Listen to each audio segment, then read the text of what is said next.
The floorboards in our new house always creaked, but one spot, right in the center of the living room, had a different sound.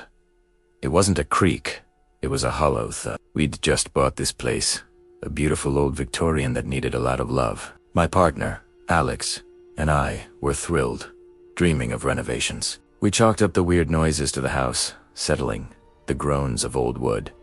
But that one spot, it bothered me. One rainy Saturday, while Alex was out getting supplies, the thudding sound seemed to call to me.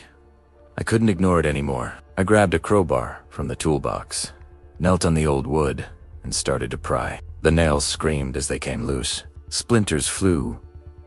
Beneath the floorboard wasn't just dust and cobwebs.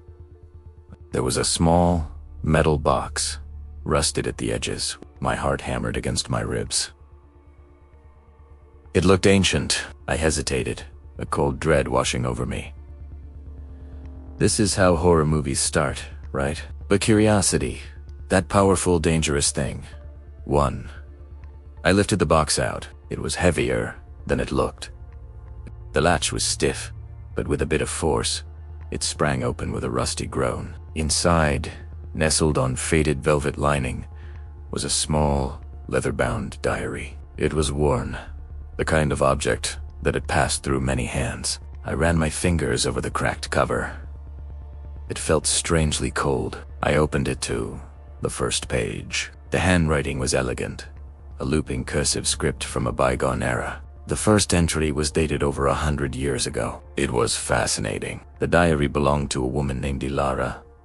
She wrote about her life in this very house, her hopes, her fears. Her entries were mundane. At first, the price of flour, a new dress, a dance in the town square. But as I read on, the tone shifted. She wrote about the nights being too long, about shadows that moved in her peripheral vision. She mentioned a cold spot in the living room, the same spot where I found the diary. A chill, completely unrelated to the rainy day outside, ran down my spine. Eliera became obsessed with the house. She wrote about whispers in the walls, about a presence that watched her. She felt like a prisoner in her own home. Her entries grew more frantic, the beautiful script becoming a jagged scrawl. She mentioned trying to leave, but something always stopped her: a sudden illness, a broken carriage wheel, a freak storm. It felt like the house itself was holding her captive.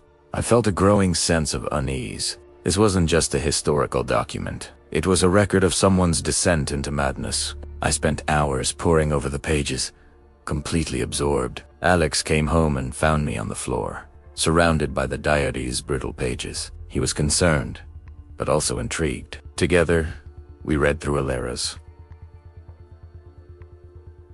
final years. Her entries were sparse, filled with paranoia. She wrote of a shadow man who promised her an escape, a way to live forever within the walls of the house, to become a part of its story.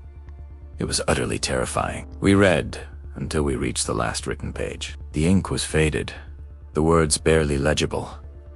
It was a desperate plea for help. And then the diary was blank. Pages and pages of empty, yellowed paper. We decided to put the diary away. It was too much. We placed it back in its metal box and stored it on the highest shelf in the study. For a few days, things felt normal. We laughed about it, calling it the ghost of the floorboards. We tried to forget Ilara and her tragic story, but the house wouldn't let us. The cold spot in the living room seemed to get colder. We'd hear faint whispers at night, sounds that couldn't be explained by the wind or old pipes. It felt like we weren't alone. Then, last night, something happened that I can't explain. I woke up in the middle of the night, thirsty. As I walked past the study, I saw a faint light under the door. I thought Alex was up, but he was sound asleep next to me. My blood ran cold. I pushed the door open slowly. The room was empty, but the metal box was on the desk, open, and the diary was lying next to it, also open. I swear we put it on the top shelf. I walked over to it, my hands shaking. It was open to a new page, one that was definitely blank before. There was new writing on the page. The handwriting was a perfect imitation of Ilara's elegant script. The ink was fresh, a deep, dark black. It looked like it had been written only moments ago. My heart felt like it was going to explode. The entry wasn't long. It was just a few sentences.